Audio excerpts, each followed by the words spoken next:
Let me introduce myself. My name is Tony Palumbo. I'm the Anoka County Attorney.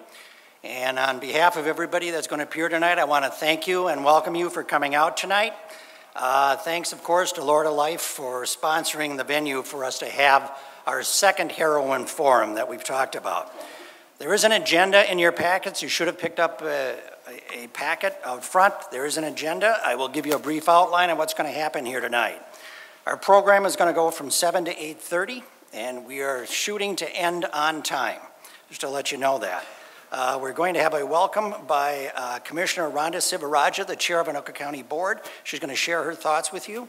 And then we're going to have the law enforcement perspective by our sheriff, James Stewart, who will come up and let you know. And then we're going to have an overview of the opiates and heroin by Detective Dan Douglas. And then we're going to have some reflections by someone for whom this topic is very real. Her name is Val Papp, and she is a parent, and we'll have a very moving story. And then we're going to get some insight into the heroin world by Minnesota Adult and Teen Challenge. Adam Peterson, who is the prevention educator, will address this forum. And we're going to have two former addicts and survivors, luckily. They're going to talk about how they got into it, what the life is like, and how they got out of it. And then I will then wrap it up at about 8:30. We're going to have a short pause at 8:30, and then we're going into a question and answer period. For those that want to remain for question and answer, we will have a panel up here for 30 minutes. And then I'm told that most of them will hang around after the 30-minute period for individual questions. A couple of housekeeping items. Please silence your phones. Remember to do that now. And you did receive a folder with a number of resources. There are tables out there. Just want to remind you, those are resources. There is help in the community to address this topic. And if you didn't get a chance to visit with the resource tables, please stop by after the forum. And I am told that there are continuing education units that are available for tonight's forum. 1.5 CEUs have been approved for educators, nurses, and social workers. So if you want to verify that, please see the Minnesota Adult and Teen Challenge table after the forum. Okay, those are the housekeeping items. I think we're going to get started. At this time, I'd like to welcome Commissioner Rhonda Sivaraja, the chair of the Anoka County Board. Commissioner.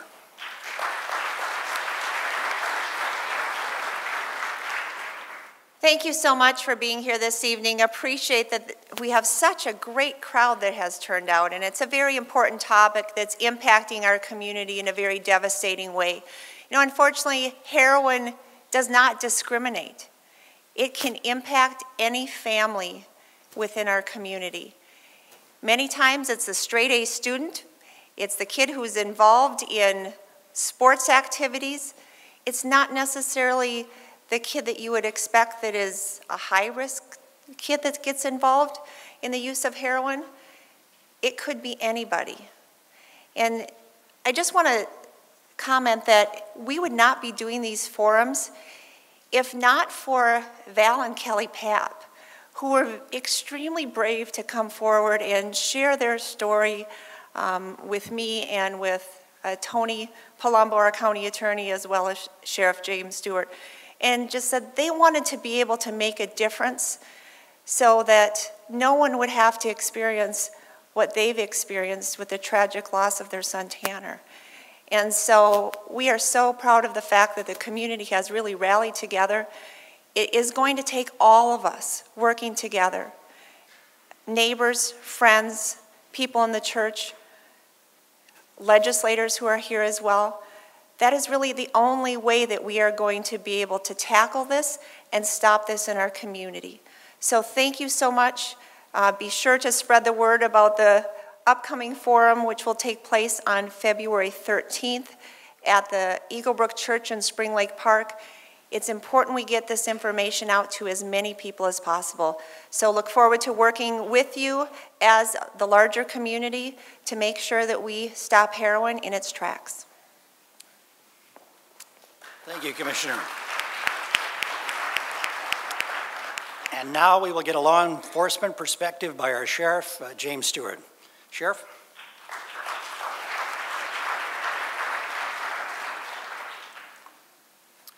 Well, good evening, everyone. It's certainly my privilege to be able to be standing here in front of you. And Val and Papp were certainly instrumental in this, and we can't thank them enough for their bravery and their willingness to be a part of this and kind of in the open forum. We've had the opportunities to speak to a lot of surviving families and a lot of people who have been caught up in this. And quite honestly, whatever we can do to inspire your partnership so that the number of victims and the number of families that are left behind can be minimized in the future. So as the Commissioner and County Attorney said, thank you so much for being here tonight and being a part of that. Tonight you will hear stories, you'll get some information, and hopefully understand why we need your help in this battle. Anoka County is experiencing more overdoses and more deaths than any other county in Minnesota because of heroin and opiate-related narcotics. Just for some perspective, I wanted to be able to show you how heroin impacts your services and your resources within the Anoka County Sheriff's Office. And I'm not sure which way to point this. But we have our patrol response to medicals, suspicious activity, and drug-related calls, sometimes with the assistance of our drug detection dogs, but also including assaults and burglaries and robberies, for we know that most other crimes of these types are ultimately related to narcotics and the user's addiction and trying to meet that need. Also, we have our crime scene unit responding to the crime scenes, and our SWAT team are utilized for key players because we know that drugs equal money, equal weapons, equals dangerous and evil greed. We also have our evidence that must be inventoried, tracked, and processed, and our regional forensics laboratories that quantify the narcotics and evidence, while the DNA labs may also verify the ownership of the drugs. Our criminal investigative division detectives, they'll interview the victims and interrogate the suspects. Our Anoka-Hennepin Drug Task Force aggressively pursues our dealers. Of course, our court bailiffs see the cases during the prosecution by our county attorney's office, and ultimately our jail staff will spend a great deal of time with the dealers and the users. These are just quick examples of how heroin cases affect one office. The Anoka County Sheriff's Office is only a small part of the big world that is ultimately impacted by this tragic drug that is attacking our communities and attacking our families. It also impacts our partners in the local police departments, and I see we have representatives, Chief Way and other representatives from the Ramsey Police Department tonight. Our neighboring counties, Sheriff Haggerty is here, our drug enforcement agency partners, social services, child protection, corrections. The list goes on of every county and state and federal agency that's impacted by these things that are ultimately affecting your resources. But more importantly, we know that the real impact is going to lie with our families, our friends. It's going to be in our businesses. It's in our communities. And it's going to be impacting all of us as a whole.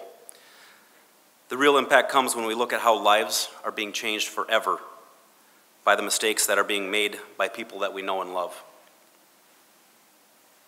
Ultimately, we see all too often how the loss of our loved ones leaves a permanent hole in our lives. We know that this is more than a statistic. We get to see the families that are hurting regularly. And we see that these are real people being affected forever. We feel for the victims, and we want to make a difference, and we greatly appreciate you being here tonight and being a part of that partnership. Some of the law enforcement initiatives, we know that if, in fact, we are a united front, that we can make a difference. And within the Sheriff's Office, our mission is to protect and serve. In the heroin arena, we are doing that through aggressive enforcement, working in our schools with our school resource officers and our liaison officers, through marketing campaigns, and through youth and community education like tonight. Our detectives and narcotics task force members are arresting the key players in our heroin war in partnership with the DEA and our county attorney's office who are prosecuting them. We're also trying to close the gateway, if I can get this to go. Okay. We're also trying to close the gateway, knowing that prescription narcotics are a gateway drug to our heroin issue. You'll be hearing more about how our prescription drugs become a drug of choice by the youth in our communities, and this is the issue that we know we can also have a significant impact.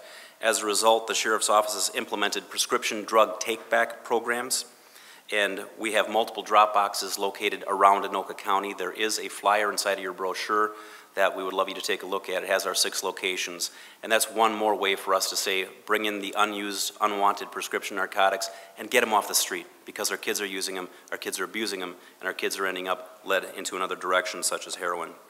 In the last couple of years, over 3,000 pounds have been taken out of circulation of prescription narcotics just within Anoka County. I see this as lives that have been positively impacted. There's 6 very dangerous words that we all really need to understand tonight, because I have heard them many times, and I do believe that they are very dangerous. And we've all probably uttered it related to something. It'll never happen to me. It wouldn't happen to us. I don't think that would impact our family. Nearly every family member and surviving person that's been impacted by these stories you're going to hear tonight have shared this same type of story with us. We have sat across the table and across a chair with literally dozens of family members who shared their painful stories with us, and they all felt the same way. Tonight, they want you to know that it can happen to anyone and that none of us are immune. And we want you to know the details. We have a variety of resource tables in the lobby, as Tony said. There's also, if you stop at the sheriff's office booth, we have some heroin examples and some ideas of what to look for. So please stop by if you have any questions. As a community, we can no longer stand idly by and watch this unfold around us. We know that we must work together to combat this attack on our families and our lifestyles. I thank each and every one of you for being here tonight, for investing in our communities, for investing in our partnership, and trying to make us live, work, and have relaxation with each other in a safe place. Because we know when we unite, we can make a difference, and we will make a difference. Thank you.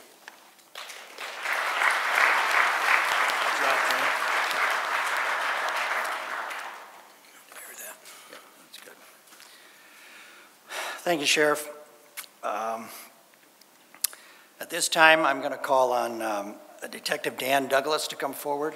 And Dan will give you, I think, a very real and a very harsh overview of what the heroin problem is all about right here on the streets of Anoka County. Detective Dan Douglas.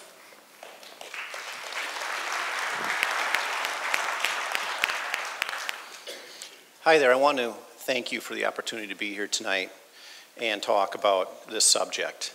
I'm a detective with the Anoka County Sheriff's Office.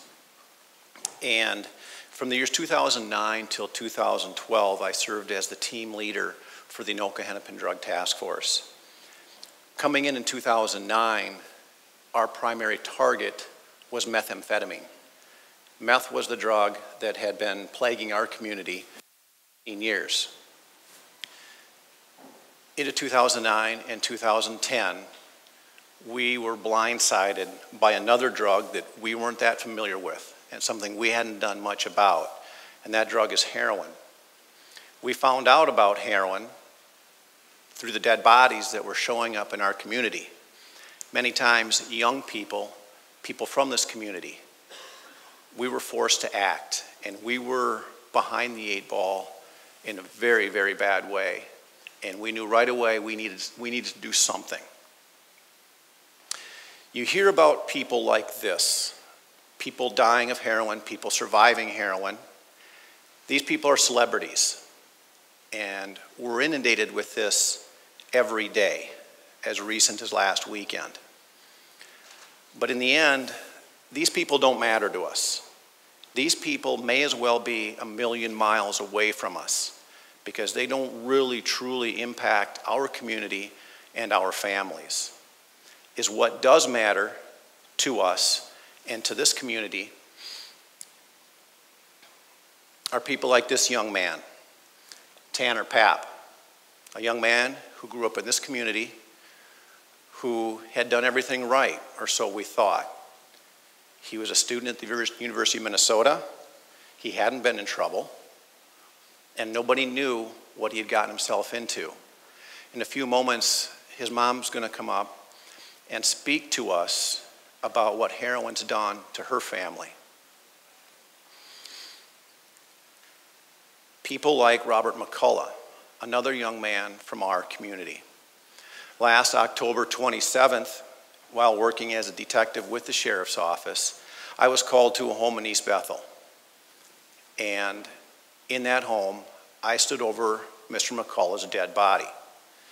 Mr. McCullough had been in court-ordered treatment for 9 months for heroin addiction. In his pocket, we found a loaded needle. He had been given a weekend furlough, and he had overdosed and died. Frightening, even more so, this was the second overdose death I had been on that day, on an otherwise beautiful Sunday afternoon in October. Earlier that day, I'd gone to the city of Columbia Heights, where a 32-year-old young man had also died of a heroin overdose. That's part of our job we don't enjoy. A couple hours later, me explaining to Mr. McCullough's mother that her son was in fact dead. That's a part of my job I would just soon get rid of, but it's happening far and far too often. Heroin is the ultimate commodity. The merchandise is not sold to the consumer is sold to the merchandise. An alcoholic will steal your wallet, an addict will help you look for it. The one thing about being a heroin addict is that you either have no problems or a big one. You just don't win with heroin. You die or you go to jail. There's no middle ground. There's no other options. That's what we're seeing far too often, and that's why we're here tonight. What is heroin? What do we know about it?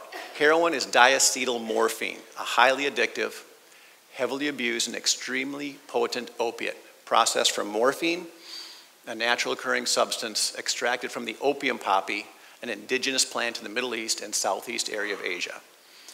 Heroin looks like we see here. Off-white at the street level, heroin ranges from white, off-white, tan, brown, or black due to impurities or additives added during the manufacturing process. The one down here is what we call tar heroin, and then these are the powdered heroins. We're seeing all three here in our community. The history of heroin, how did it come about? Synthesized from morphine in 1874 by a British chemist working at St. Mary's Hospital.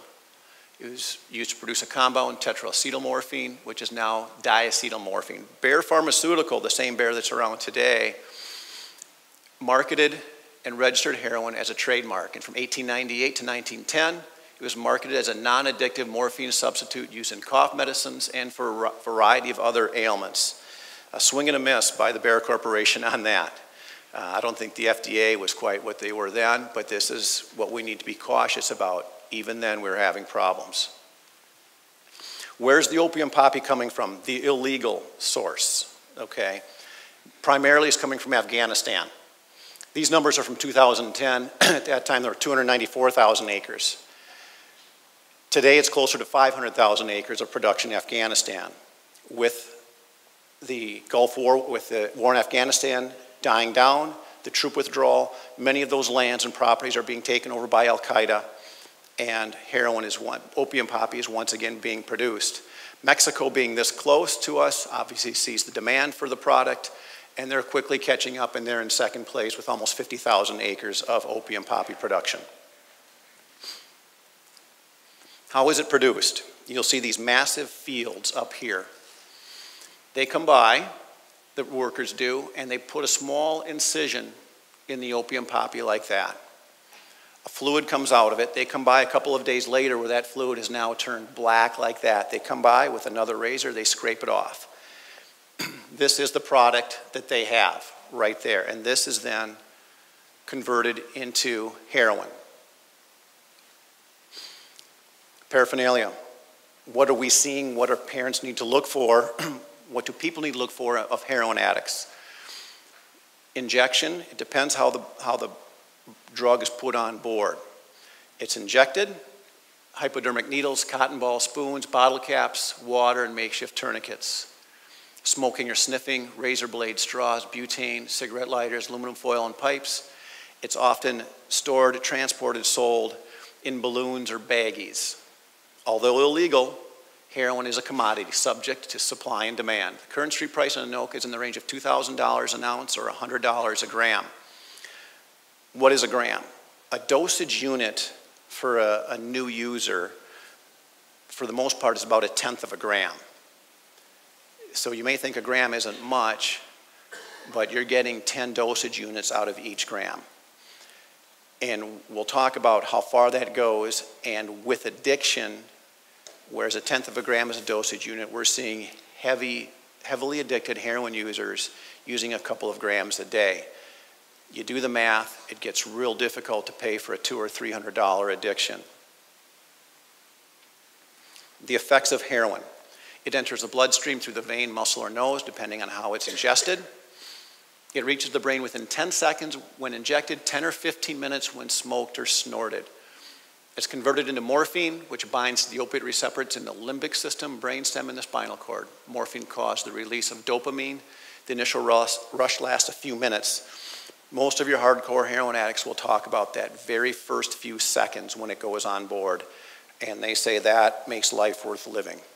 Just that few 10 seconds, and then they feel the comfortable high that lasts 4 to 5 hours. The user will experience significant drowsiness, often known as the nod. Mental functions are diminished and breathing will be slowed. In speaking with people that are under the influence of heroin, their eyes are usually asleep or almost asleep, eyes are closed, and you'll ask them a question, you'll think this person's not even listening. They're stirring with them. They'll answer the question about 3 minutes later. That's just how slow things are firing in the brain.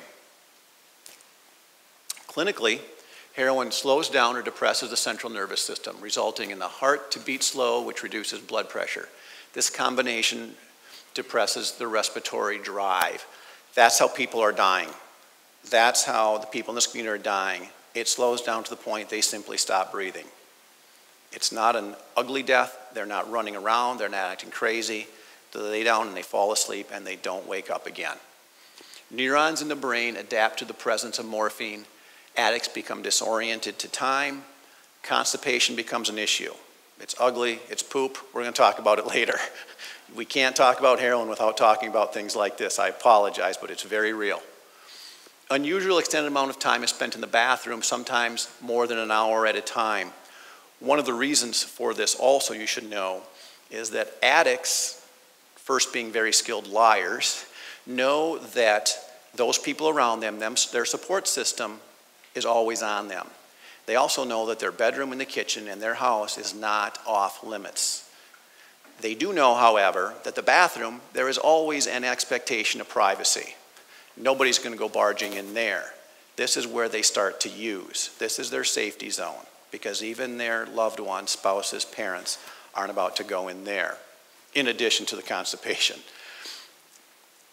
Runny noses, bloodshot eyes, excessive yawning, sneezing, fever, and chills. Sleep habits become nocturnal or owlish, sleeping during the day, up at night. Eating habits change, craving sweets, especially things like brown sugar. Why, I don't know. Here's the problem with addiction. In any drug, it comes on board, you're high, then you come down. This is the hangover, folks. This is what some of us are familiar with. They get high again, and they're back down. Never are they at a stage of homeostasis. There's no equilibrium here when addiction truly kicks in, because as what eventually happens is they're just using to feel normal. Just to feel like most of us do in the crowd here right now, they need to use a lot of heroin just to get there. And now they're chasing the dragon. They get there, and what do you do with it once you've got it? Here's the problem. This is what causes heroin addiction. It's not the high anymore, it's the withdrawal. Users experience overwhelming joint and muscle pain. They'll talk about laying on a floor unable to move, about having nails driven into their joints and muscles from the pain of the withdrawal and detoxification. Grueling nausea, vomiting, cramping, severe shaking, diarrhea for 3 days to several weeks. This is where kicking the habit comes into place. One more reason why these people are spending so much time in the bathroom. If you've been constipated for a couple of weeks, pretty soon things are going to change, and it's not going to be pretty. Oftentimes when we find heroin addicts, the first thing we'll find is Imodium. Why? Because they've got to slow things down, and their body's doing all sorts of things they wished it wasn't doing. Psychological cravings can last months or years. How did we get here? How did a person, what would compel a normal person to get addicted to heroin? How can someone of sound mind and thought decide on their own to drive to some seedy part of the town, spend $100 or more, buy a substance, heat it up, put in a needle, and jam it in their arm. Situations like this don't happen in vacuums. It takes an extraordinary set of circumstances for someone to end up like this. We can't have a conversation about heroin without first discussing opiate-based pain relievers and the effect that legally and lawfully prescribed medications have had on our community. Drugs like Vicodin, hydrocodone, morphine, codeine, oxycodone, Percocet, the list goes on and on. So many times in my experience with addicts, they start here, oftentimes legally prescribed or sometimes taken from the medicine cabinet, from their brother, from their mom, from their friend. And next thing you know, addiction occurs. OxyContin has been called Purdue Pharma's billion-dollar baby. We'll show a slide here in a moment that talks about the money. Pain clinics you see springing up everywhere across the community. Many of these pain clinics are legitimate and serve a purpose. However, there's a lot of bad ones.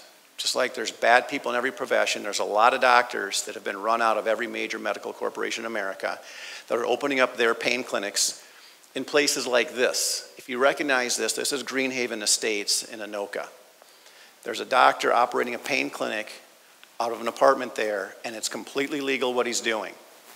You walk in, you tell him your ailment, and he sends you out the door with a prescription. What do you want? Valium, morphine, Vicodin, hydrocodone, oxys, Suboxone, it's all there. And it's perfectly legal what he's doing. This is from 2008. This is a slide from AARP magazine. And it talks about the 50 most prescribed drugs. Number 1, hydrocodone. 1.21 million prescriptions at a cost of $1.78 billion in 2008. Hydrocodone was ahead of drugs for hypertension, high cholesterol, hypothyroidism, bacterial infections, penicillins. That was the drug that was most prescribed in 2008. That's how we got here today. When we talk about heroin treatment, what do we do when a person becomes an addict? Traditionally, there's been a school of thought is that we're going to treat this addiction, we're going to treat this illness with methadone or another drug called Suboxone. I'll suggest we're not treating it, we're simply maintaining this is what we're doing now. We've replaced one for the other. Maybe less harmful, maybe less able to overdose on, but that's not the case either. Because starting last year, we're now tracking Suboxone and methadone deaths that are occurring in this county, in this community again. And there are far, far, far too many of those happening also. Local trend of heroin. Number of admissions to Minneapolis-St. Paul by primary substance. Obviously, number 1 is marijuana. Second, if we look at heroin and opiates, we need to look at these two combined once again. Far ahead of methamphetamine and cocaine. When we add alcohol to the mix and why people are checking into treatment programs, obviously alcohol is the overwhelming problem. We all know that. However, once again, when you look at heroin and the other opiates combined at 24 and 25% and how that is now dwarfing numbers of meth and cocaine, it's coming up on us fast, and we're still trying to get a grip on it. This is a sign of what law enforcement's doing, our efforts. It doesn't necessarily reflect what the new trend is. It simply shows what we've done. When you look at heroin grams seized, from 2010 to 2012, there was a 588% increase. Heroin arrests, 133% increase. Oxycodone units seized. And you see a decline there. And the reason why is there are DEA and FDA regulations that have come into place to try to curb the over-prescribing of opiate-based pain relievers. Prescription seized and pill arrests. overdose deaths in our neighboring counties of Hennepin and Ramsey County. When you take the opiates compared to cocaine and compared to methamphetamine, there were 84 in Hennepin County last year, 45 in Ramsey County, but the numbers continue to grow. Anoka County, our own heroin statistics in this county. 2008 is when we discovered it, started tracking it. There were 2 reported deaths. By 2009, there were 7. By 2010, there were 5. 2011, there were 13. In 2012, there were 7. If you look at the ages here, it does not discriminate. Teenagers up to people at age 56 and 57 years old are dying of heroin. In 2013, what happened last year? 8 heroin overdose deaths, age 21 to 56. 19 overdose survivals. Those survivals, we need to keep in mind, are only the ones that law enforcement knows of, where we get called to. I can only suggest there can be countless more where people show up at the hospital emergency rooms and law enforcement isn't notified. Not a true reflection of the problem. Last year there were 6 methadone overdose deaths, ages 15 to 61. 15 is way too young to be losing people to things like heroin and methadone. 12 other drug overdose deaths, 8 of those involved opiate-based prescriptions.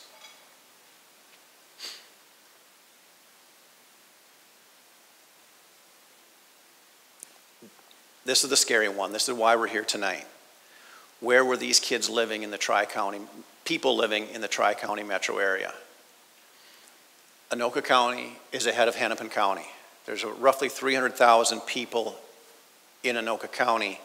You compare and contrast that to the population in Hennepin County, and it's frightening because it's our people that are dying, our people that are getting hooked, our people that are abusing, and our people that are overdosing and dying. At this time, I want to call up Val Papp, and for a moment she can share her story about this young man, Tanner. Val?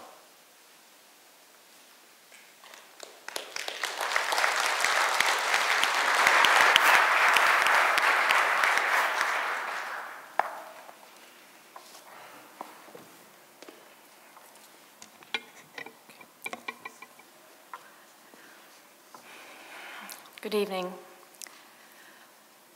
My name is Val Papp. Never in my wildest dreams would I have imagined that I would be standing here in front of you tonight sharing my story, especially a story that involves heroin. In fact, I'm not sure I would have even attended a meeting such as this. There would be no need. We raised our children well. Our children knew better than to use these drugs. My suburban, middle-class family is immune to drugs such as this. At least that's what I thought 14 months ago. My husband Kelly and I have 2 unbelievably amazing sons. We live in Lino Lakes. Our children went through elementary school, middle school, and high school in the Centennial School District. As parents, we were very involved with their school, their friends, and extracurricular activities. We dedicated our lives to raising our sons in a healthy, happy, stable home. And we were successful. Our youngest son, Tanner, was a kid like no other. He was 2.5 years younger than his brother and made it his mission to keep up with him. Tanner started walking at 8 months old and was running shortly after that. There was so much to see, so much to do, and nobody was going to stop him from taking everything in. He was curious. He was tenacious. He loved life, and he lived large. His smiling eyes and his amazing laugh were just a few things that drew people to him. Tanner was an intense child and gave everything 100%. He placed an undue amount of pressure on himself to succeed, and most of the time he did. He took his intensity to the soccer field, football field, and hockey arena. He poured his heart and soul into these sports and all the other things he did, never afraid to put his body in jeopardy to stop a puck or tackle a running back. These attributes made Tanner the amazing person he was.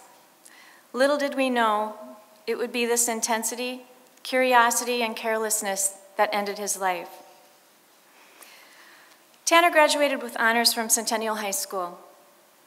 During his senior year, we took several college visits, one to the University of Wisconsin at Madison. I remember so well that trip to Madison during our MEA weekend. Several times on that long trip there, he made comments about how far it was from home.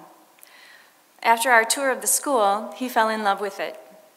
And the conversation on the trip home was more like, "It really isn't that far, is it, Mom?" Needless to say, he started school at UW-Madison that fall with a promise to his dad to remain a Vikings fan over a Packer and to only cheer for the Badgers when they weren't playing the Gophers. He spent 3 great years there before he decided that it really was a long way from home. He decided to finish his college education at the University of Minnesota. He missed his family and wanted to be closer to us. So in the fall of 2012, he became a Gopher. We moved him into a house in Dinkytown with 4 roommates. He was so happy and excited to finish his education with a psychology degree. His plan was to become a drug counselor and then to return to school at some point to go into psychiatry. He was motivated, happy, and excited. Though he was doing well, he placed a great deal of pressure on himself to succeed as he worked to achieve his goals. We had many conversations about this and were working on various strategies to reduce stress and pressures that he placed on himself. Though he was living near school, he spent a lot of time at home studying and spending time with his brother, who was living at home after graduating from the University of St. Thomas. This is where he was that first weekend in November 2012. That Sunday evening, he gave me a hug. Tanner had the greatest hugs. When he hugged you, you knew you'd been hugged. He told me he loved me and headed back to school. We made plans that Wednesday night to go on a grocery shopping trip. On Wednesday of that week, he texted me saying he was going to finish studying and asked to delay our shopping trip by a day. On Thursday, I called him to make plans, but got no answer. After many attempts to reach him, I picked up groceries for him on my own with the intention of delivering them that evening. But my texts and calls were unanswered. He was always so responsible about returning calls, and I assumed he'd lost his phone. When I couldn't reach him on Friday morning, I really started to worry. My husband, Kelly, reached out to his roommate. His roommates hadn't seen him since Wednesday night and assumed that he was home with us. His bedroom door was locked.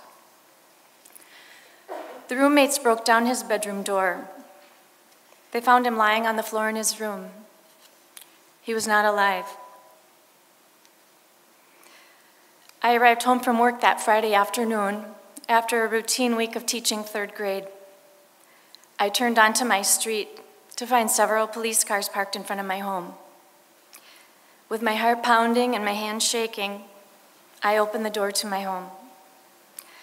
I was met at the door by several police officers and a man with the word chaplain on the back of his jacket. I knew this was not good. It was then they told me that my son was dead. My beautiful 21-year-old son was gone.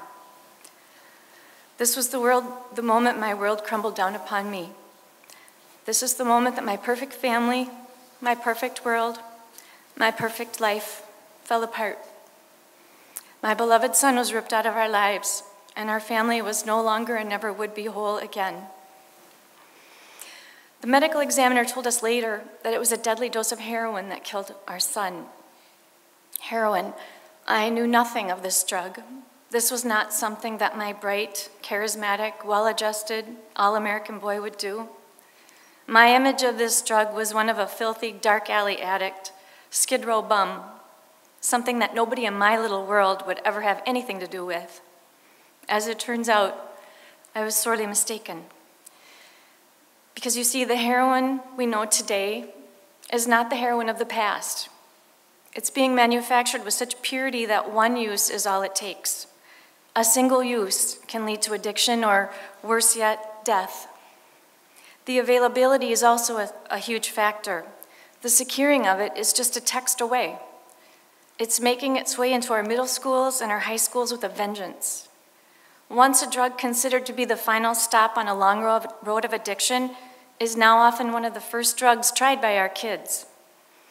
There seems to be two choices with heroin: addiction or death. Unfortunately, our story involves the latter. I've learned so much about this horrific drug, and I can assure you this is scary.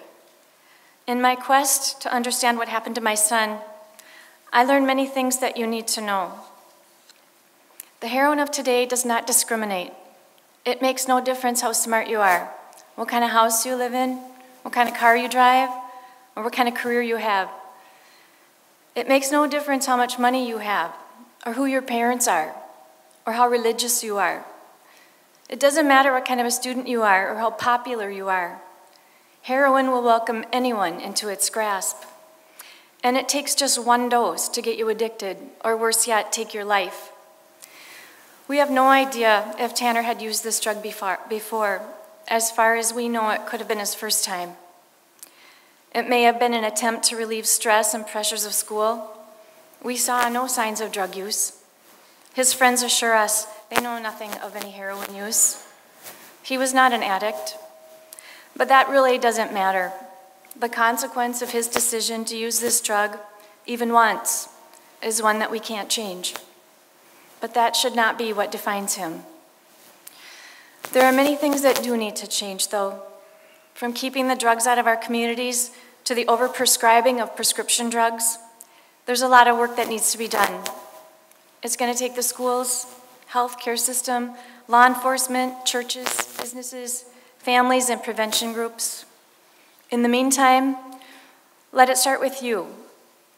Let it start with your conversations with your children. Let them know that one use of heroin can lead to addiction or death. Let them know that misusing prescription drugs can head them down a dark path. There's a code of silence that kids take to protect their friends. Let them know that heroin use trumps that code. Help them realize that telling someone about a friend's drug use can save their life. Keep your eyes open. If this can happen to me, it can happen to you. I stand here tonight still trying to make sense of my life, now that I've been dealt with this. Still trying to wrap my head around my new normal. Still struggling to figure out how to live in a world without my amazing Tanner in it. Heroin has taken so much away from us. We will never get to watch him graduate from college and start a career. We won't get to watch him get married and start a family of his own.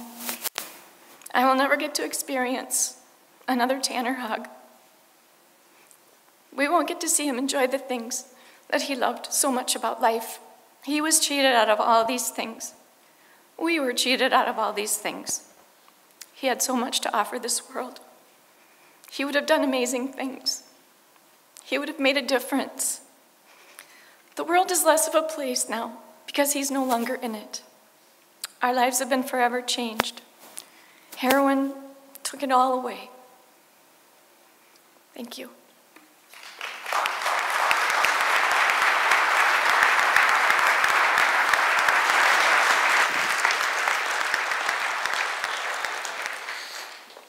It would be awfully convenient for us in our lives to sit back and say, someone wants to use drugs, let them. Let them screw up their own lives. It gets us through the day and helps us sleep at night. And that works so long as the person using isn't our neighbor kid or our cousin or our nephew or our son. When that happens, we need to face the harsh reality that something has to take place. We need to try to get out and do something. The supply side and the demand side both, because they're both very, very real. By 2011, we knew something had to change. The Anoka County Sheriff's Office, the Anoka County Drug Task Force, and the Drug Enforcement Administration, we held a series of meetings. We were fully aware of our past efforts and how they had not been that successful. We also knew of some of the major sources of powdered heroin in the Minneapolis area. At the time of the deaths in 2011 and still today, most of those deaths are the result of powdered heroin. In Minnesota at the time, heroin was running about 60% pure. Nationwide, it was about 18% pure. They didn't know what they were getting. Much too strong. We decided to focus on powdered heroin. We were going to start a street-level saturation of users and dealers. We were just going to go out and hit the streets and start picking people up. We're also going to use our own officers to start making those purchases. Because of the trouble with trying to control a confidential informant or source, they're here today, gone tomorrow. We were not having a lot of success maintaining control of addicts. We knew if we could insert one of our officers into that circle and start buying, we might have some luck. We knew of 2 or 3 major groups, both in Minneapolis and St. Paul, that we decided to target. The first thing we did, executed a search warrant in December of 2011, male and female there, small amount of heroin and paraphernalia. Both were taken to jail. The female, however, said, I'll cooperate, I'll tell you exactly what you want to know, I'll tell you who my source is. She gave us the name, we already knew who the person was. She then said, yeah, I can introduce one of your people. For $500 is all it costs. It's like a franchise fee, folks. It's like opening your own Subway. You put down the money and you've got your wholesaler right there. And that's what we started doing. Right away, one of our undercover officers started buying from this gentleman here. We continued to make buys to work up to what is a first-degree sale amount. And with that, we knew where he lived, we knew both of his houses, and the plan was we're going to arrest him one day, go back and execute the search warrant at his house. On that day, on February 1st, it was convenient enough he brought his 7-year-old child along with him to make the sale, but we shouldn't be surprised by that either, for what these people are willing to do for $1. Then went back and executed a search warrant at this gentleman's home. As you can see, he was in a suburb of Hennepin County, living a pretty decent lifestyle in a nicer townhome. Start searching the place, and right away we find a significant amount of cash.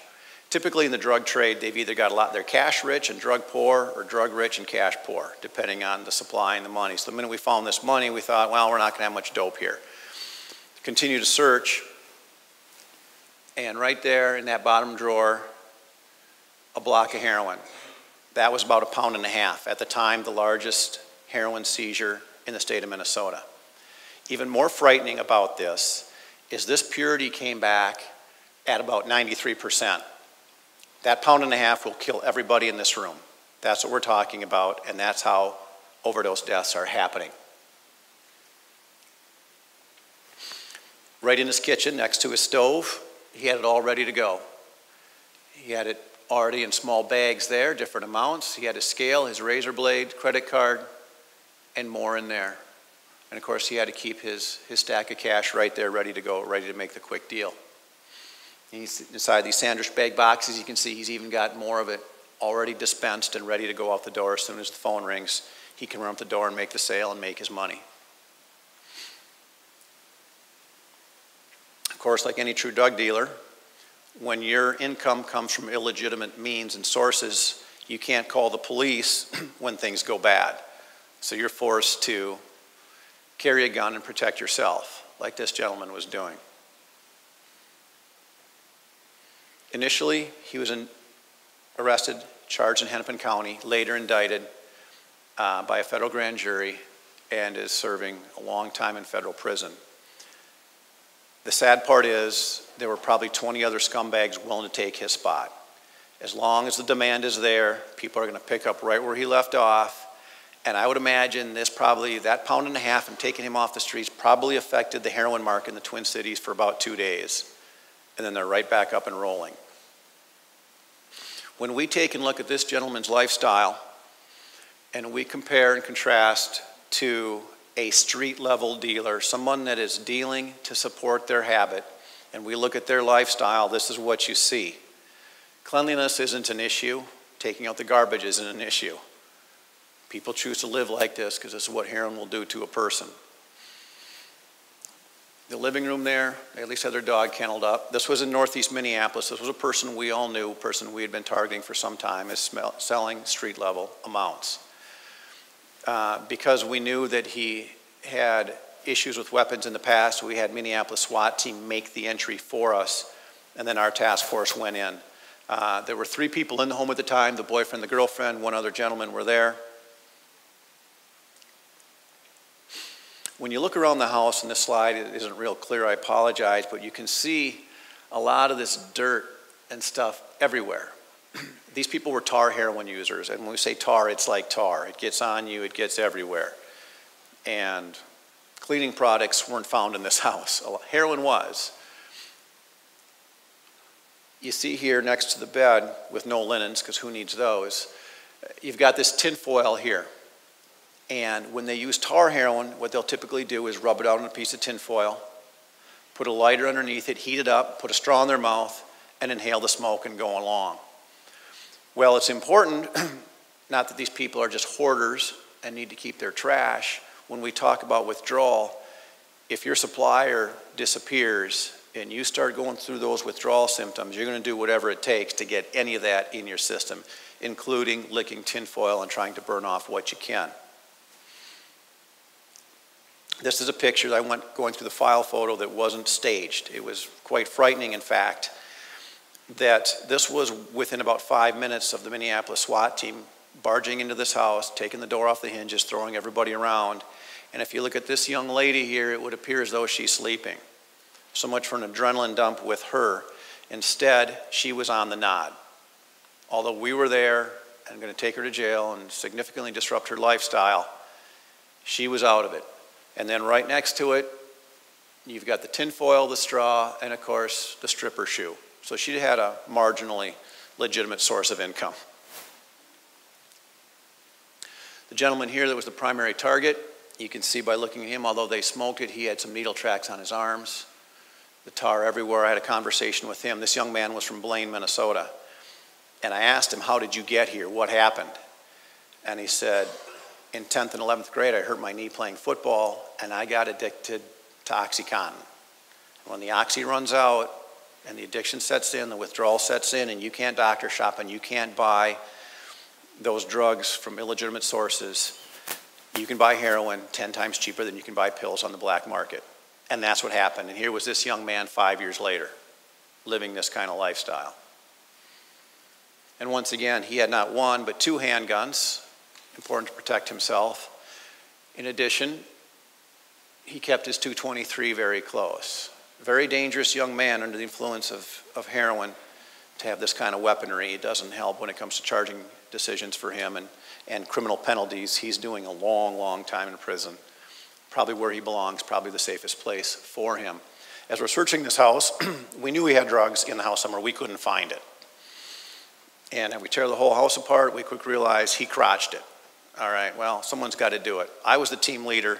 I wasn't going to go looking for it. That's the great part. I can delegate some of those duties. Looking around, you get more tinfoil. They were feeding their cats at least, I suppose. That wasn't too bad. They had the needles, the spoon, the Q-tip. That's for your powder. You heat it up, suck up through the needle, and jam it right on, and you're on board there. And this is where we found the crotched bindles of heroin, thanks to the tenacity of one of our more go-getting type detectives. He got it out of there. And that young man. That is my presentation this evening. At this time, I'd like to call up Will, a former heroin user, and allow him to share his story with you.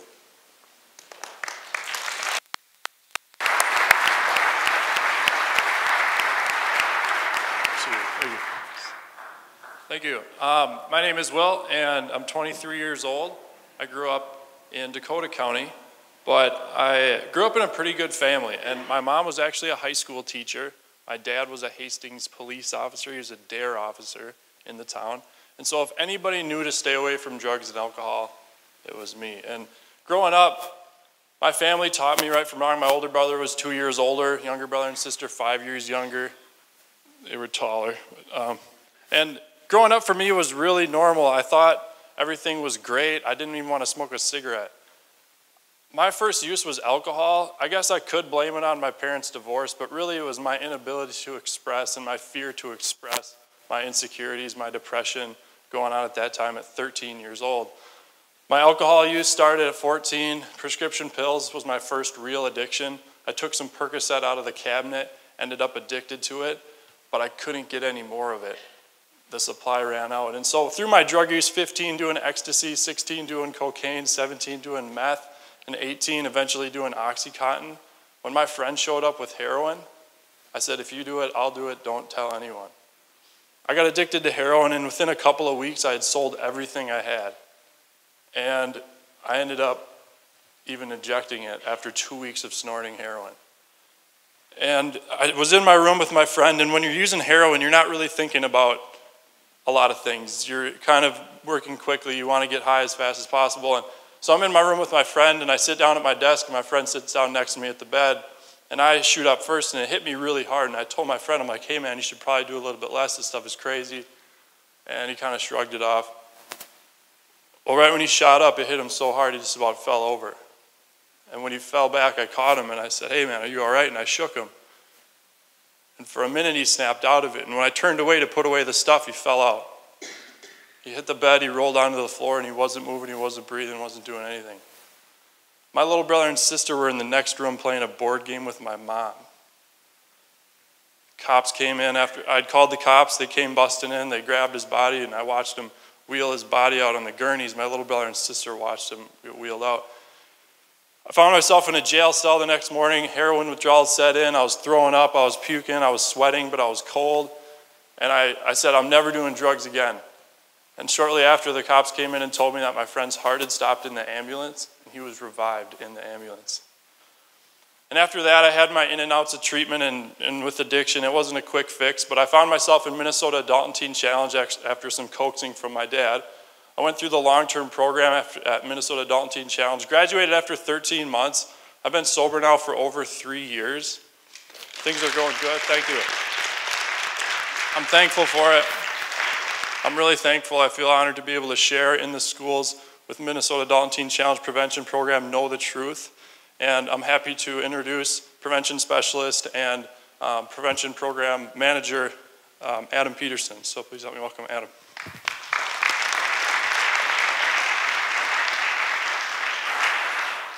Good evening. Well, it is so great to see all of you here. Thank you for coming. Thank you for taking the time and just validating this important issue by being out here this evening. My name is Adam Peterson, and I'm on staff at Minnesota Adult and Teen Challenge, and I am the Prevention Program Manager. We have a program called Know the Truth I'll talk about in a moment. Minnesota Adult and Teen Challenge is a faith-based drug and alcohol treatment and recovery program. We have short-term and long-term programs for teens and adults. 13-year-olds go through our program. We've had 50-year-olds, 60-year-olds. As you heard Val Papp share, addiction does not discriminate, and treatment doesn't either. And so that's why it's so great that we have partnerships to really try to help curb this issue. Know the Truth is a prevention program that started in 2006, and we go into high schools and middle schools all over the state of Minnesota trying to get ahead of this issue. So last year we worked in over 150 high schools and middle schools, spoke to over 50,000 students. But really what it's about for us is partnering with the schools and really trying to just reinforce the curriculum that's taught there and doing partnerships like this. And so one of the things that we gather in the schools are statistics. And so tonight, my first part of my presentation, I want to share some of the numbers that we have from your county, from your schools. And so we survey each one of the students, and we don't do the authoritarian approach. We're there to just kind of share stories and really connect with the students and connect them with resources. And so we find they're very open and honest with us. And here's some numbers. This is of the Anoka County schools. You see each one that we work with is, these are the high schools, and these are the number that have used illegal drugs. So we've been working with these schools for up to 6 years, and these are the numbers. So you kind of see a spike there. Those Crossroads and Metro Heights, those are ALCs, as I'm sure you're familiar with. So we see a higher amount of drug use. And so it's a little bit above. You see kind of small at Totino Grace, and Andover right there is probably the norm of schools. Normally, we kind of see right around 20 to 23. Statewide, you see it's 26. And this is of all the students we've surveyed, whether or not they've used illegal drugs or not. Now what I want to do is kind of break it down by drug. And so this is marijuana. So as you heard in Detective Dan Douglas's presentation, marijuana is used quite a bit. We know that there's a lot of different perceptions about marijuana, and it's in the discussion, it's in the news right now. The big thing that we talk to students about is with this marijuana, they don't think it's addictive because they compare it to tobacco. And we know how physically addictive tobacco is and how many lives it takes. But with marijuana, it's really psychologically and emotionally addictive. So one night you're sad, you smoke weed, you think you feel better and you feel good. Next time you're sad, what might you do? And we asked the students, how many of you know someone who, once they started smoking weed, they changed? And the kids share with us, yeah, they get angry, they get irritable, they change their friends and the things they do for fun. And so they know that it has an impact. But the big one that I want to draw attention to, I'm having some issues here, is the prescription pills. And the detective laid this out, why this is an issue, because it is a gateway drug into harder drugs. Adderall is a gateway drug into methamphetamine, and the prescription opiates are a gateway drug into heroin. And because it's cheaper and it's easier to get sometimes. And so these numbers are extremely high for prescription pill use in the schools that we work with. And so it's right around 20% is the norm in other schools in different suburbs. We see it bigger in the suburbs. There's more money in the suburbs. More people have insurance. There's more prescription pills. That's why you're going to hear us encourage you to lock up the medicine cabinets. Go through, use these disposals, dispensaries that you have in Anoka County to get that out of your house because kids are taking them, families are taking them, kids' friends are taking them. This is what we hear in the treatment program at Minnesota Adult and Teen Challenge is an opiate addict will go to a friend's house and the first thing they ask to do is to go to the bathroom and raid the medicine cabinet, especially the elderly. They have a lot of medication sometimes. And so when they go to grandma's house or grandpa's house, this can be something that happens. Alcohol use, so yeah, just the big attention to the prescription pills, as you saw on that slide, how high it is. Alcohol use is relatively the norm, just under 50%. Binge drinking, I want to draw attention to this.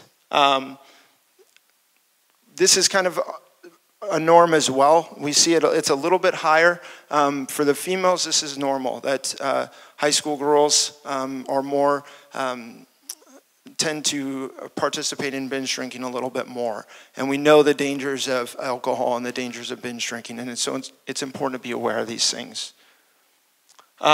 These are some of the stats just written out.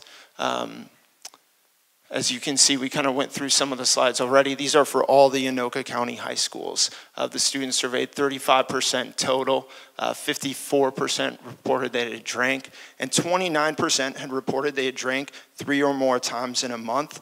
This kind of tells us that they're a regular user. Maybe they're partying every single weekend, or they're using on a more regular basis, and that's a concern. This is one of the biggest things that I want to draw your attention to, and this is why I'm so happy to see so many people here tonight. The 2 biggest reasons in Anoka County why high schoolers don't want to use illegal drugs is because they don't want to run into, where'd Detective Dan go, or this guy right here. They don't want to run into the law. They don't want to get in trouble. They don't want consequences. They know what felonies lead to. They know what these things can lead to, and they want to stay away from it. And so that's a big reason. And then as you can see, they care about what you think. They care about what their parents think of them. And this is so important. That's why it's so important to be educated and know what to look for. And I'm going to talk about that in a little bit after you hear Derell and his mother's story here in just a moment. After seeing our presentation in the schools, they make a commitment not to use. And this is the other big thing is they learn about the fact that it can happen to them and what it does to families, and that it doesn't discriminate. And this is just a big thing. We need to continue to have a comprehensive message across the board. It can't be left up to one single entity to deal with this issue. We need to work together. We need your help. And so at this time, though, I want to invite up two guests. Well, I'm going to start with one. Derell's going to come up and share his story. And at Minnesota Adult and Teen Challenge, the residents are given an opportunity, and really they want to go out and raise awareness. And so Derell is actually currently in the long-term program at Minnesota Adult and Teen Challenge. We have a short-term and a long-term program, licensed Rule 31 short-term program, and then a long-term program. And Derell is there, and he's actually went to Anoka High School. He's from Anoka County. He's volunteered tonight to come and share his story. And his mother, Julie, is with him as well, and she's going to share after he does. So please join me in welcoming Derell.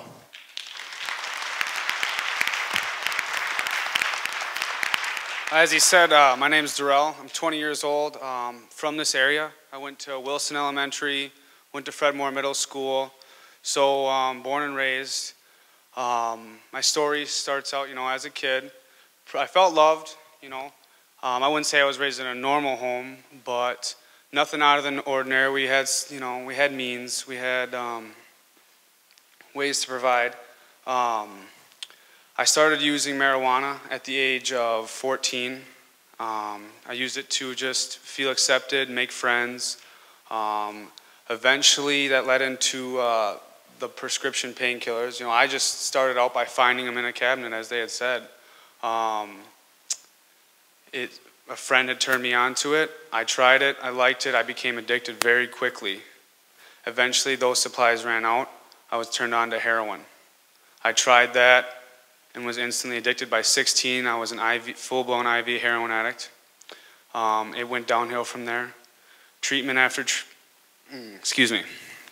treatment. I've been to 12 treatments since my beginning use. I've overdosed 10 times. I've had 6 incarcerations. I've been to detox 6 times. I've been on 2 civil commitments because of my use, eventually winding up in the hospital 5 of those times, having to get shot at with Narcan. So I was basically dead at that point when they had to shoot you with Narcan. Eventually just led into a lot of pain caused my family because you only see one side of it when you're in your use. All I saw was I was just trying to mask the pain. I didn't see it as destructive. Even throughout the treatments, I didn't see it that way. But I continued to lie, cheat, and steal to get it. It has such a grip. If I could only explain to you what heroin does to you, I never thought I'd ever be a heroin addict, but once it finally gets that claw in, you'll do anything. I compromised every moral I had to get it. The withdrawals, like they had talked about, you don't want to feel those things, you don't want to go through it, so you just continue to do whatever it takes to not feel that pain, to not go through that, and you become a whole different person. As the sheriff and the county attorney had said, it's so readily available. When we go out to know the truth, I went to the high school, Anoka High School here, and I asked how many of you guys could go leave right now and go get drugs. I'd say 90% of those kids raised their hands. And those were sophomores, 10th grade. Just ridiculous. And all I'd have to do, like you said, was just send a text, and there'd be somebody at my doorstep trying to sell me heroin or whatever it was that I wanted. And it's increasing so much. I mean, I've had 5 friends overdose and die off the drug. I had a friend just a couple days ago die. He was in the program with me, and this is real.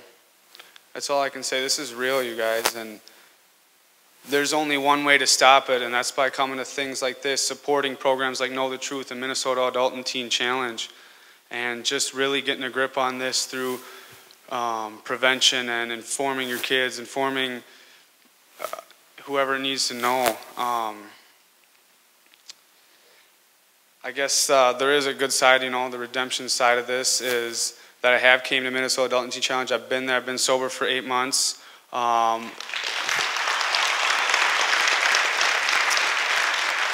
Thank you. And with this program, it's really just restoring my family. I caused them so much pain. I have restraining orders still against some of my family because the pain's not all repaired. I've done damage that I can maybe never restore, but hopefully through this and through programs like Know the Truth, we can. And I just want you guys to hear my mother's side of the story. She has gone through her own addiction and came out on the other side of that. And she can just give you a perspective of what it was like to watch me kill myself. And with that, I'd just like to introduce my mom, Julie.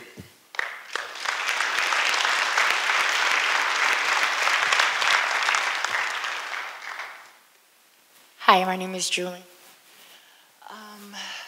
I watched Derell through his whole addiction, and like he said, he started using at 14, 15 years of age. It began with weed.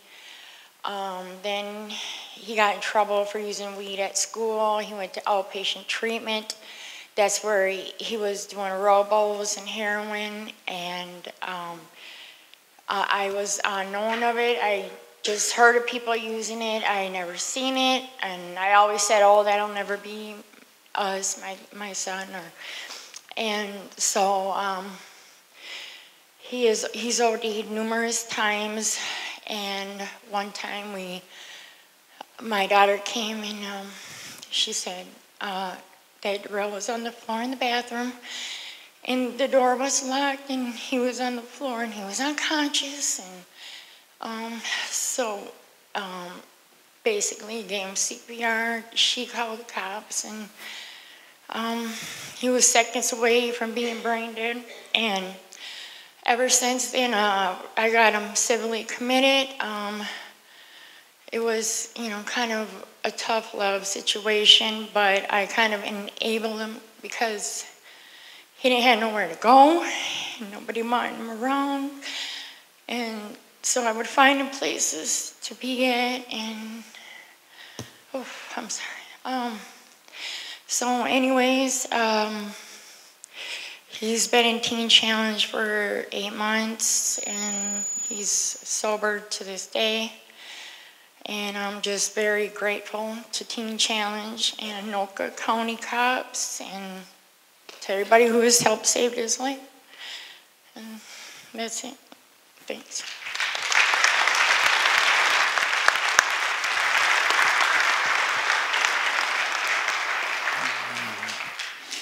Thank you so much for sharing, and thank you to Val as well. Just the courage it takes. Can we give Val and Julie just a huge hand here?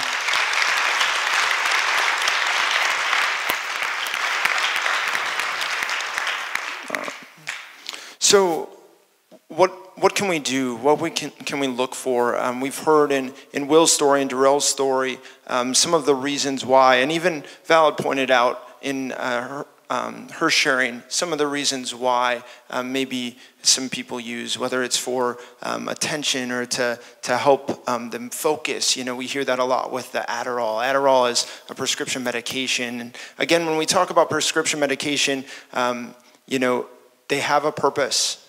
When taken under the care of a doctor and under the prescribed amount, they do amazing things. But a lot of times we think that because they're from a doctor, they can't do any damage, and they definitely can, as we've heard tonight. But Adderall, it's actually an amphetamine salt. The chemical makeup of it is, it's in the amphetamine family. It's a Schedule I drug. You can get a felony drug possession charge for 1 pill of Adderall if you don't have a prescription for it. And the one thing we hear in the schools is students will sell it. And some of the prescription opiates, they can sell to up to $1 a milligram. And so if they don't want it, they give it to someone else, sell it to someone else. And if they get caught, or their friends get caught with it, it gets back to them. They're looked at as a drug dealer. And so it's important to really get ahead of this issue, especially with the prescription medication. But some reasons. So we're going to go through guys and girls here. Some of these are interchangeable. Some we see more with one. But these are just, some pretty basic reasons why maybe someone would use. Guys like to experiment. Sometimes they're curious. The one thing we do see with gateway drugs is it's not always the tolerance piece. It's not always the chemical transfer of a gateway drug. It can be situational. You know, so you got a 14-year-old boy at home, and he's got a 17-year-old older brother and a 19-year-old older brother. And they got older friends, and they're smoking, and they're around the house, and that 14-year-old gets interested in it. So just the situations they can be in can sometimes cause that. And experimentation, cover-up, boredom, instant gratification, lack of confidence. Will is a pretty confident guy, right? He stood up here, he shared his story, very articulate, but he shared that one of the reasons why he started using was to cover up his anxieties. And so sometimes even the most popular kid could be struggling. We never know what's on the inside. Easy access. For girls, concentration, they want to self-medicate. The media, we get a lot of different messages there. Rebellion, stress, misinformation. This is why I'm so glad you guys are here this evening. Is our prevention program works in the schools at about 6th grade. Because once they get into 6th grade, they're in the same building as 8th graders that are experiencing and around other things. And so now they're getting the information. They're getting the, oh, weed's not that big a deal. It's just a plant. Well, we saw another plant earlier in a slideshow, right? And that plant's killing people. And so it's important to really give them the correct information. Things to look for. Here's just 2 reasons. We know that this addiction is just a widespread issue, and we've been trying to treat it for years, and there's definitely a predisposition that comes into play, as well as the availability and the choice around it. Family history of addiction, abuse, neglect, traumatic childhood experience. It's really important to pay close attention to transition times for students as well. You know, the move from 5th grade to 6th grade, the move from middle school to high school, the move from one city to another, one school to another. These are key pivotal points to be paying close attention.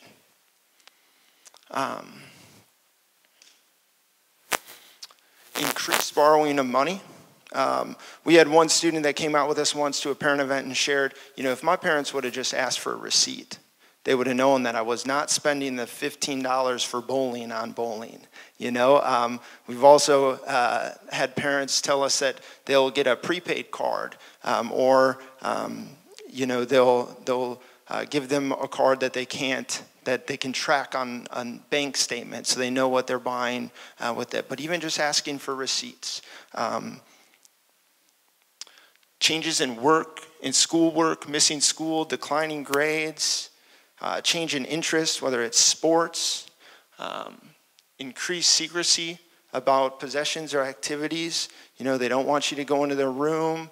We know that we can't just say, if your kid says they don't want to be your friend, or they hate you, or whatever, that they're having this issue. We know that teens are teens, right? And they don't like to be told what to do, and sometimes they don't want you around, and that doesn't mean they're using drugs, right?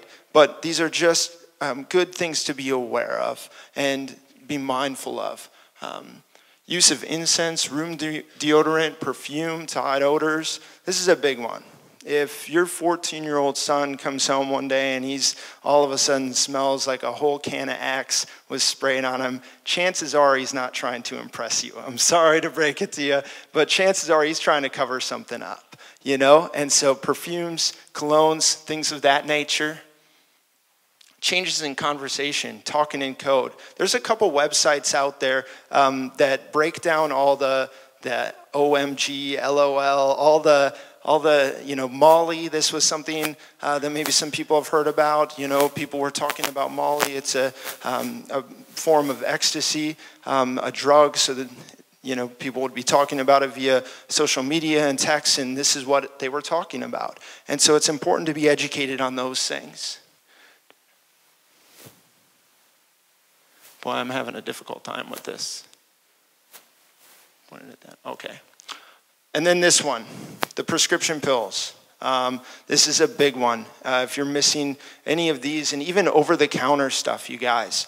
Kids are starting triple C's, Chlorocidin, cough and cold, Robitussin, it's called robo-tripping. Cough syrup, all of these types of things. These are things that people can get started on. And sometimes it's just a matter of breaking the curiosity by not making it available. Can be a barrier. Now, there are going to be some people, like we heard about in the detective's presentation with addicts, where if they want it, they're going to find it. But make it difficult for them to find. Let's move the prescription medication out of the bathrooms, out of rooms where they can close the door and have their way with it. Bottles, eye drops, mask, bloodshot eyes. It's big with marijuana use. I think there's one more here. All right. No, we're on to the you can part. And so we want you to leave here. Hopefully you've been touched. Hopefully you've connected and related in some way. Also, I want to point out that each one of the speakers you've heard are going to be sitting right at this table here in just a little bit, and they're going to be answering your questions. And so be thinking of those questions as you sit out here. A question about you personally, whether it's something that you've ran into with one of your children, or just a question that has come up tonight during this presentation. So educate them and yourselves. This is important. That's why you're here tonight. Lock up medication. We've already talked about that a lot. We're going to continue to talk about it. The one other thing about prescription medication that we don't realize sometimes is it expires. We know milk does, right? You go into the fridge, it's been 3 days, you take a whiff, and that's terrible. Prescription pills, they expire. And some of these pills have a time-release capsule on them. And so when they expire, that capsule isn't working anymore. And so that drug that was meant to go over 5 hours or 8 hours is now going all at once, or not at all. And so it's one of those things to be aware of. So take a look. Tonight when you go home, see what you got back there. And take it to one of these boxes that the sheriffs have set up in Anoka County. Because it's going to help. We get it out, not available, it's going to help. Talk early and talk often. This can't be a checklist mentality talk. We got to have the drug talk. We got to have the sex talk. We got to have the friends talk, the curfew talk, whatever it is. That was my parents' approach, was the checklist mentality. We got to get away from that. We got to start talking with them young and talk often. Have it be an open conversation. Because when you talk to them in 7th grade, maybe they haven't experienced being offered drugs yet. And when they're in 10th grade and they're at the party and the captain of the basketball team comes up to them and offers them a drink, I don't care how good of a public speaker you are. When you talk to them at 7th grade, that conversation is probably not going to come to their memory at that moment. But I tell you what, if you had talked to them on a regular basis for 2 years, 3 years, that's ingrained in their mind. So talk early and talk often. Get to know your child as well. Know their likes, their dislikes. All of these things are so important because they're going to help you gauge when something's off.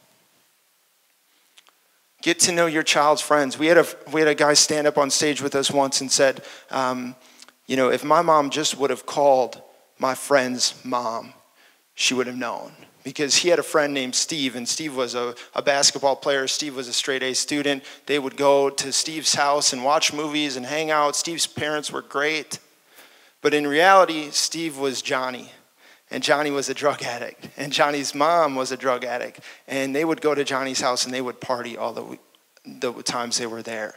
And if she would have just called and gotten to know Johnny's mom or Steve's mom, she would have found out.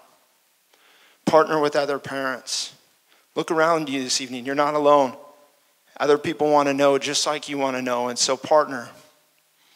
Monitoring and guiding, again, just knowing their likes, their dislikes, so you can have something to gauge it.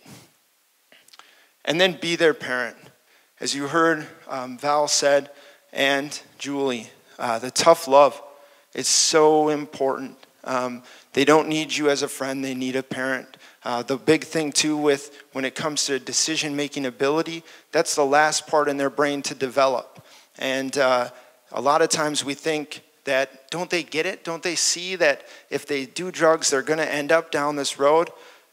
They don't. Their brains don't have the capacity to. Girls' brains develop in between 21 to 23. Guys were a little bit slower, 27 to 28, 29 sometimes. And that last part is that decision-making ability. And so in closing, I just want to encourage you to really just be their parent, be educated, lock up the medication, get ahead on this issue, get the resources you need. Thank you so much. It's been wonderful, and we look forward to the Q&A time. Here in just a moment, please welcome back the County Attorney, Tony Palumbo. Thank you. And I will do a quick wrap-up. I'm going to put my prosecutor's hat on just to let everybody know, under Minnesota law, if you distribute heroin and it causes a death, even if you don't intend to cause a death, it is a presumed prison sentence between 6.5 years for your first offense. And we will prosecute, we have prosecuted, we're going to continue to do that. And that is the message from the prosecutor's office. It was our intention tonight to give you some information that you can go home and to start the discussion, because as you can see, parents need to have the discussion with their children, parents need to have discussion with their friends, the community needs to have this discussion. It is the only way we're going to recognize the problem and stop it. And we're not gonna go down without a fight, and we're fighting as hard as we can on various fronts here. And we need you as parents to understand what the nature of the problem is and what we can do to stop it. Thank you.